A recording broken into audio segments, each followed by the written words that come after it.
क्योंकि नीतीश कुमार अपने से नहीं करते हैं, वो करवा देते हैं कि यहाँ से जाने के बाद सरकार से वो बाहर हो जाएंगे। सबका एक ही बात कहना है कि दो लोग मिल करके गठबंधन में कोई फैसला नहीं कर सकते। कि एक तरफ शराबबंदी करती है सरकार और दूसरी तरफ कहती है कि शराब की बोतलों से चूड़ी बनाई जाएगी, ये किस तरह की बात है? नमस्कार, भारत लाइव देख रहे हैं आप, और ये रातों रात है जहां हम बिहार की सियासत से जुड़ी हुई खबरों पर चर्चा करते हैं, विश्लेषण करते हैं और बताने की कोशिश करते हैं कि आखिर आने वाले दिनों में इसका प्रभाव बिहार की राजनीति पर क्या पड़ने वाला है। पिछले दिनों कई बयान सामने आए और उस बयान के बाद महागठबंधन में घमासान शुरू हो चुका है, जिसमें उपेंद्र कुशवाहा ने शराबबंदी पर बयान दिया, जीतन राम मांझी ने बयान दिया और वो शराबबंदी पर अक्सर बयान देते हैं। मांझी के बयान पर कांग्रेस विधायिका प्रतिमा दास ने टिप्पणी कर दी। अब इस टिप्पणी के बाद जीतन राम मांझी सुलग गए हैं, महागठबंधन को तहस नहस करके ही दम लेंगे। बाबा जानकारी लेंगे। बाबा, महागठबंधन में जीतन राम मांझी ने कल जिस तरीके से बयान दिया और कहा कि मांझी जी पर बोलने से पहले किसी को भी 100 बार सोचना चाहिए, कांग्रेस के बहाने तमाम नेताओं को वो सचेत कर रहे हैं जो जीतन राम मांझी पर अक्सर बयान देते हैं। देखिए, जिस तरह से आप पढ़ाई लिखाई में हिसाब का एक सूत्र होता है, फार्मूला होता है, उसी फार्मूले पर पूरा हिसाब जो है हल हो जाता है। राजनीति का भी एक फार्मूला है। इस फार्मूला में आपको थोड़ा सा उदाहरण देंगे तो आपको समझ में आ जाएगा कि कहाँ जा रही है ये महागठबंधन की राजनीति और बिहार की राजनीति। तो फार्मूला ये है कि नीतीश कुमार जब एनडीए से बाहर आए थे तो उससे पहले क्या कुछ हो रहा था एनडीए में, बिल्कुल इसी अंदाज में नीतीश कुमार और भारतीय जनता पार्टी के साथ साथ अन्य जो दल थे उनके साथ सामंजस्य का अभाव हो रहा था, एक दूसरे पर बयानबाजी शुरू हो रही थी और नीतीश कुमार के खेमे में यानी सरकार में जो लोग थे उस सरकार की भी नुक्ताचीनी कर रहे थे। एक बार फिर से ये बातें महागठबंधन के भीतर शुरू हो गई है जी। और महागठबंधन में आपने सबका नाम लिया, लेकिन कल से हम लगातार कह रहे हैं और हमारी खबर के बाद ये खबर पूरे मीडिया जगत में छाई हुई है कि वाम दलों ने भी मोर्चा खोल दिया है और सबका एक ही बात कहना है कि दो लोग मिल करके गठबंधन में कोई फैसला नहीं कर सकते जी। एक सबसे महत्वपूर्ण बात है कि नीतीश कुमार और तेजस्वी यादव के बीच जो आंकड़े हैं 122 के, उसमें पूरी तरह से ये सामंजस्य बैठा करके सरकार चला सकते हैं जी। लेकिन इनके सरकार चलाने से और बाकी के दलों का इनसे विरोध करने से एक बात तो तय मान के चलिए कि महागठबंधन बचेगा नहीं। ऐसी स्थिति में अगर जीतन राम मांझी वहां से चल जाते हैं और जीतन राम मांझी को लगातार ऑफर मिल रहा है जी।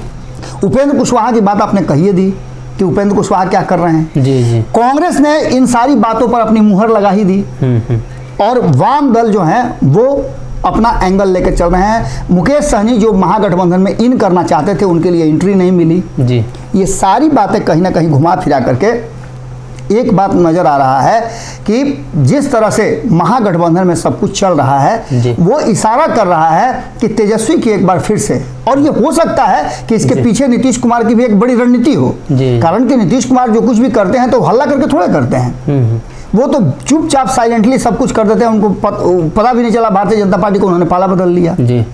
तो ऐसी स्थिति में तेजस्वी यादव के मुख्यमंत्री की कुर्सी और वर्तमान सरकार में उनकी स्थिति चाहे जितना भी दावा कर लें, लेकिन कहीं ना कहीं ऐसा लग रहा है कि जिस तरह से भीतर भीतर चल रहा है सब कुछ, उसमें तेजस्वी यादव की कुर्सी खतरे में है, संकट में। महागठबंधन में मांझी का इसको अल्टीमेटम भी कह सकते हैं।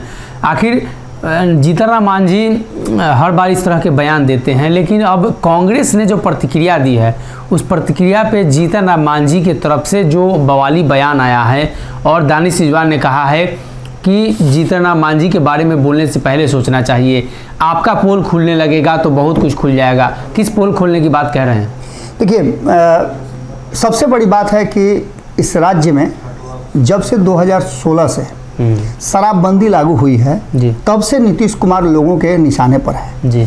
और नीतीश कुमार इस शराबबंदी को सफल बनाने के लिए हर वो हथकंडा अपना रहे हैं। इसमें जितना अमेंडमेंट अब तक हो चुका, और अगर आप जेलों में जाएं तो सबसे अधिक अगर किसी जुर्म में लोग जेल में हैं तो वो है शराबबंदी। इसका सीधा मतलब है कि शराबबंदी ने कहीं ना कहीं समाज में, हालांकि बहुत अच्छी पहल है लेकिन इस पहल पर अमल भी करना जरूरी है।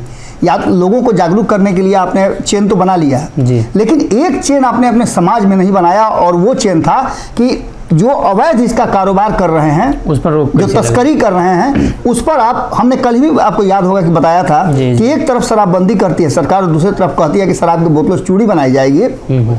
ये किस तरह की बात है? और जीतन राम मांझी यदि कहते हैं कि 250 ग्राम शराब पीने वाले को नहीं सजा देना चाहिए, तो ये उनके कहने का तात्पर्य इतना ही था कि ये शराबबंदी पूरी तरह से सफल नहीं है, कुछ ना कुछ लोगों को छूट देनी चाहिए जी। इस बात के पक्षधर नीतीश को छोड़कर के बाकी सभी हैं। नीतीश कुमार के इर्द गिर्द भी रहने वाले लोग कहीं ना कहीं उनसे अगर पूछिए तो वो साइलेंटली और ऑफ द रिकॉर्ड ये बात कहने के लिए तैयार है कि हाँ, शराबबंदी सफल नहीं है। इसके साथ साथ सबसे बड़ी बात है कि जीतन राम मांझी अगर इस तरह की बात करते हैं तो एक सुगबुगाहट तो जरूर नजर आती है कि क्या भारतीय जनता पार्टी जो लगातार अपने सीटों को लेकर के ऑफर दे रही है कि जिनको जिनको ट्रेन खुलने वाली है, जिनको जिनको आना है, बैठना है, सीट रिजर्व करना है, कर लीजिए, क्योंकि बार बार हम बता रहे हैं कि भारतीय जनता पार्टी के खाते में 16 सीटें आ गई हैं और उन 16 सीटों पर बिहार की राजनीति में वो बड़ा टर्निंग पॉइंट ला सकती है, चेंज ला सकती है जी। और जीतन राम मांझी का जो बयान लगातार आ रहा है वो इस दिशा में जा रहा है। अगर आप देख लेते कि नीतीश कुमार और तेजस्वी यादव को जी एक सीट कम भी अगर होता, दोनों को मिला करके अगर सत्ता तक नहीं पहुंच पाते, 122 का आंकड़ा नहीं पूरा हो रहा होता, तो जीतन राम मांझी अब तक भी इंतजार नहीं करते जी। लेकिन जीतन राम मांझी को पता है कि यहां से जाने के बाद सरकार से वो बाहर हो जाएंगे। लेकिन 2024 के चुनाव से पहले जिस तरह से अल्टीमेटम दे रहे हैं लगातार मांझी, और अल्टीमेटम अपने ही साथियों को दे रहे हैं, भारतीय जनता पार्टी को नहीं, अपने ही साथी दलों को दे रहे हैं, उसका सीधा सा मतलब है कि कहीं ना कहीं जीतन राम मांझी अपनी तैयारी शुरू कर चुके हैं। दिल्ली में भी उन्होंने अपनी बैठक की थी कार्यकारिणी की, उसमें भी उन्होंने बहुत सारी बातें कही है जो मार्केबल है। भारतीय जनता पार्टी ने इमरजेंसी बैठक बुलाई है। इसे ये कहा जा रहा है कि जो चुनाव होने वाले हैं तो प्रत्याशियों का लिस्ट फाइनल होगा, दिल्ली में बैठक हो रहा है। देखिए, दिल्ली की बैठक 2 कारणों से हो रही है जी।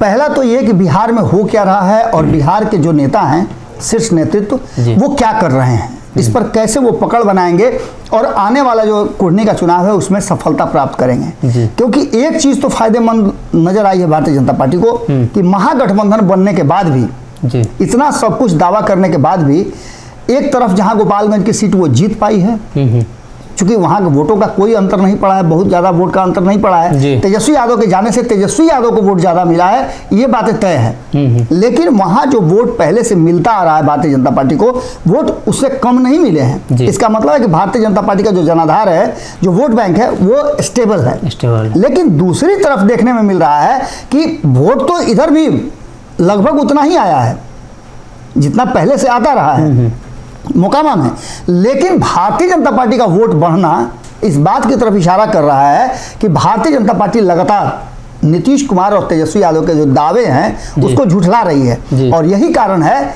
कि कहीं ना कहीं नीतीश कुमार बैकफुट पर है।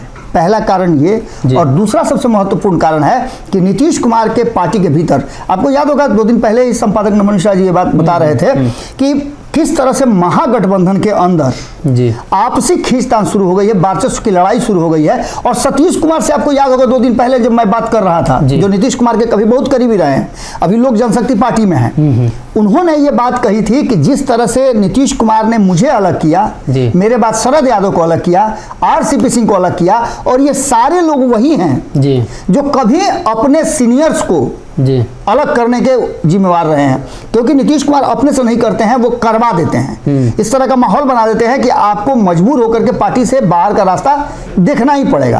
और अगला नंबर जो है, आपको पता ही है कि छटपटाहट जो बढ़ गई है उपेंद्र कुशवाहा की, उपेंद्र कुशवाहा और ललन सिंह के बीच में जो टसन चल रहा है, इसको बड़ा विस्तृत से संपादक नमन मिश्रा जी ने कहा है। अगर पीछे जाकर के भारत लाइव के दर्शक देखें तो उन्हें अंदाजा हो जाएगा कि क्या कुछ चल रहा है। लेकिन इतना जरूर है कि इन सारी बातों को लेकर के जो एक साथ आने की बात चल रही थी, विलय की बात चल रही थी, उन सारी बातों पर कहीं ना कहीं ठंडे बस्ते में चला गया है और नीतीश कुमार का संकट उसके बावजूद भी बढ़ता जा रहा है जी।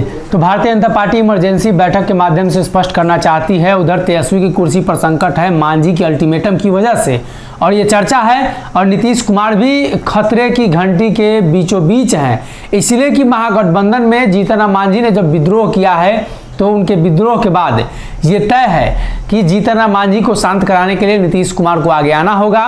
और दूसरी तरफ कांग्रेस के बहाने वो राजद पर भी निशाना साध रहे हैं कि आखिरकार राष्ट्रीय जनता दल जीतन राम मांझी पर बयान देती है, और ये जीतन राम मांझी की खींच अल्टीमेटम उस बात को लेकर भी है जिस पर कहीं ना कहीं जीतन राम मांझी ने जिक्र किया था, कोऑर्डिनेशन कमेटी की मांग की थी। और इन सभी चीज़ों को अगर एक साथ मिलाकर देखें तो बिना कोऑर्डिनेशन कमेटी की ये जो महागठबंधन की सरकार है ज़्यादा दिनों तक चलेगी, इसके कयास बहुत कम ही लगाए जा रहे हैं। इसलिए कि आने वाले दिनों में एक बार फिर से इस मांग को जीतन राम मांझी भरपूर तरीके से, जोरदार तरीके से उठाएंगे। अगर ये वीडियो पसंद आई और वह बिहार के राजनीति और बिहारियत से सरोकार रखेनी तो सब्सक्राइब बटन दबा के चैनल के सब्सक्राइब कर ली। ओजे एगो घंटी बा, ओकरा बटन दबा देला से कुल सटीक और मारक खबर रुआ मुफ्त में मिल जाई। अगर रुआ पत्रकारिता के हमनी के नया प्रयोग में सहयोग कर चाहतानी तो ज्वाइन बटन दबा दी। पेटीएम नंबर नोट कर ली 9386816700। धन्यवाद।